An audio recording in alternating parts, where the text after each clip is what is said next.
Hello children, this is Ramesh Kumar Yadav and once again I have come before you with new video, part 4th, last lesson for class 12th English core.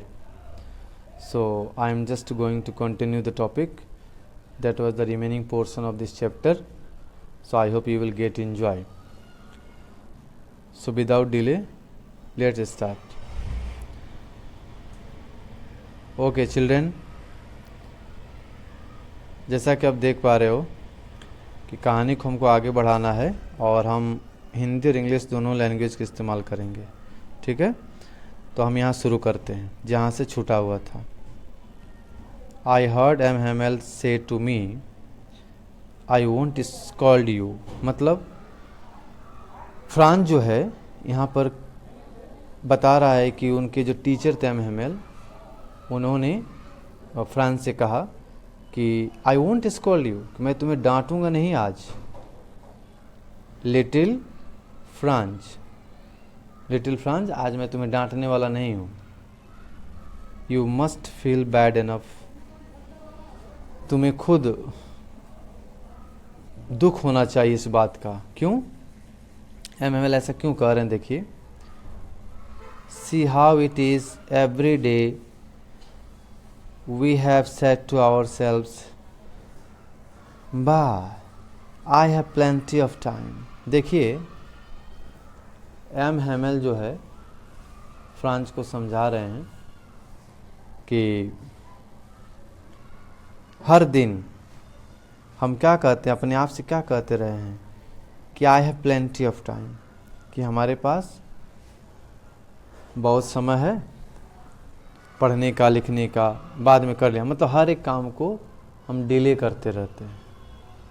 I will learn it tomorrow, जैसे कि हम लोग क्या कहते हैं कि हम इसको कल पढ़ लेंगे, परसों कर लेंगे। ये डिले वाली जो आदत है ठीक नहीं है, क्योंकि कभी कभी ऐसा होता है कि हमें समय ना मिले पढ़ने और लिखने का। And now you see where we have come out. फिर आगे हम हेमल बता रहे हैं, कब देखो हम कहाँ पहुँच गए हैं, हमारी क्या स्थिति हो गई है। That is the great trouble with Alsace. फिर वो रिपेंड कर रहे हैं कि सबसे बड़े प्रॉब्लम तो आल्सेस के साथ है।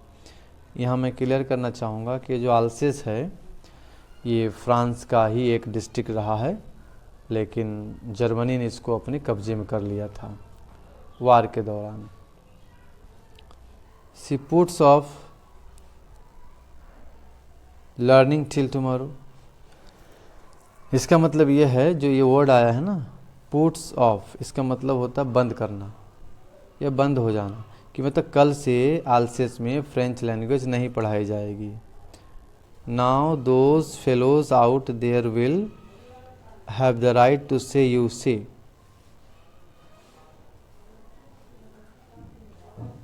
Means now those fellows out there will have the right to say you to you। तमाम ऐसे लोग होंगे जो इस क्लास में नहीं हैं, जो बाहर रहे होंगे, वो आपसे पूछेंगे, वो आपसे मतलब there will have the right, उनके पास से राइट होगा पूछने का। कहेंगे आपसे क्या, how is it you pretend to be Frenchman. बाहर वाले ये कहेंगे, तुम अपने आप को कैसे कह सकते हो कि तुम फ्रेंच मैन हो, and yet you can neither speak nor write your own language। फिर ये एम हेमल समझा रहे हैं बच्चों को कि ना आपको फ्रेंच बोलना आता है, ना आप फ्रेंच लिख सकते हो, तो फिर अपने आप को कैसे कह सकते हो कि तुम फ्रेंच मैन हो। बात भी सही है बच्चों। यदि कोई समाज, कोई देश वो अपनी सोसाइटी को ना समझ पाए, अपने कल्चर को ना जान पाए, तो फिर वो कैसे कह सकता है कि हम इस कल्चर से हम जुड़े हुए व्यक्ति हैं। So whatever M Hamel is saying here, that is completely acceptable. I hope you all are getting me well. So see the next line.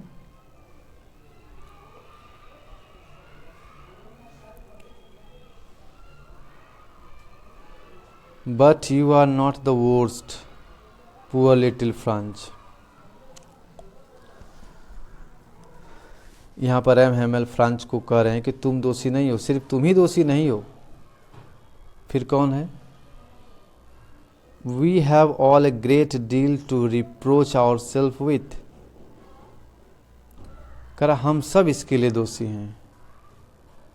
हम सब ने अपने साथ एक डील कर रखा है। कैसा deal?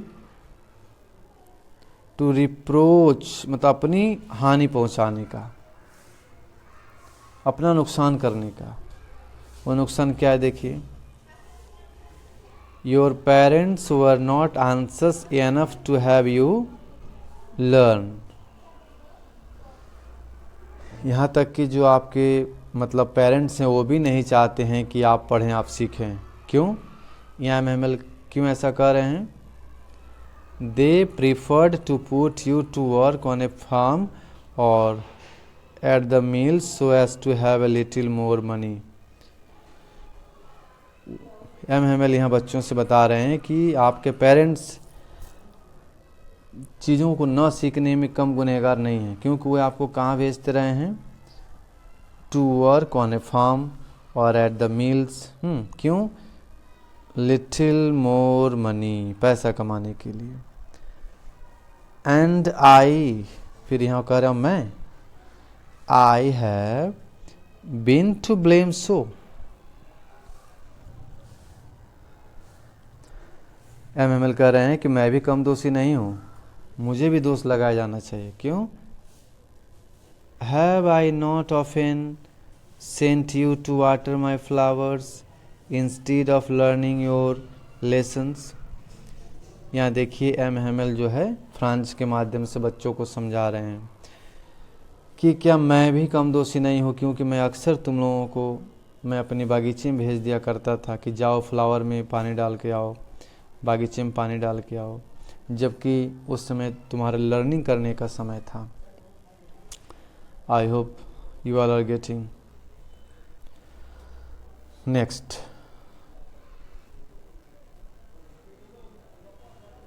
and when I wanted to go fishing, did I not just give you a holiday? जब मुझे कभी फिशिंग पर जाना होता था, मछली पकड़ने जाना होता था, तो मैं अक्सर तुम लोगों को छुट्टी दे दिया करता था। Means M Hamel is accepting his mistake also, that he did not play his role carefully. Then from one thing to another, मतलब एक के बाद एक काम मैं करता चला जाता था, या फिर आपको मैं काम दे दिया करता था। M Hamel went on to talk of the French language. यहाँ पर एम हेमल बता रहे हैं कि वो ज़्यादातर फ्रेंच लैंग्वेज के बारे में बच्चों को बता रहे थे।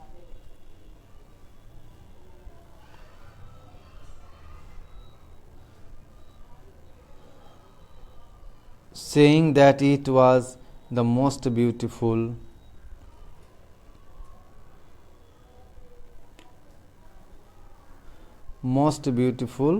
just a minute wait dear children,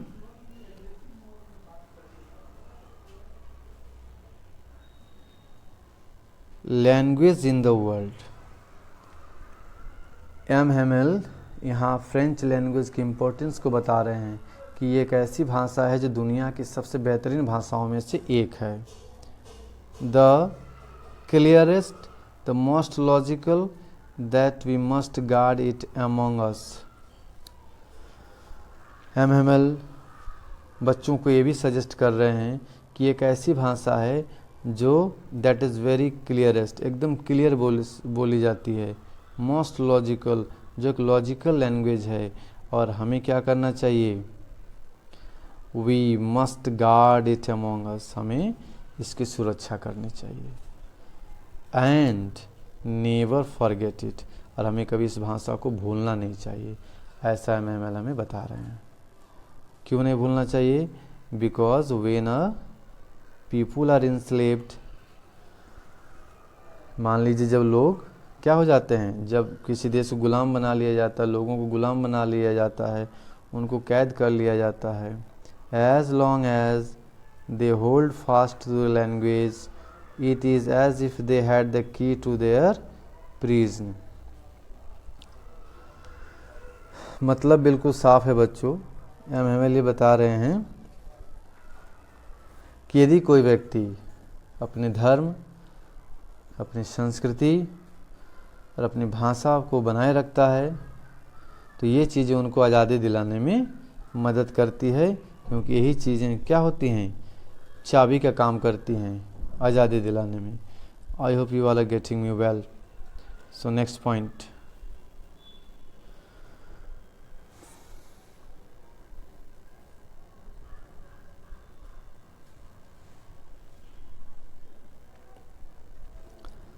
Then he opened a grammar and read us all lesson. उसके बाद MML एक ग्रामर की किताब खोलते हैं और हम सबको पढ़ने के लिए कहते हैं। I was amazed to see how well I understood it. Franz को ऐसा लग रहा था कि उस दिन मैं सारी चीज़ उसको समझ में आ रही थी और उसको विश्वास नहीं हो रहा था कि सारी चीज़ उसको समझ में कैसे आ रही हैं। All he said seemed so easy, I think too that I had never listened so carefully. वो सारी चीज़ें जो MML उस दिन पढ़ा रहे थे फ्रांच को एकदम इजी लग रहा था। उसको लग रहा था कि शायद मैंने आज तक इतने ध्यान से इन चीज़ों को सुना नहीं, इसलिए मुझे समझ में नहीं आ रहा था। And that had never explained everything with so much patience. और यहाँ पर आगे फ्रांज बता रहा है कि he had never explained everything, कि उस दिन जिस तरह से MML पढ़ा रहे थे शायद इसके पहले कभी वैसे उन्होंने नहीं पढ़ाया था इतने धैर्य के साथ।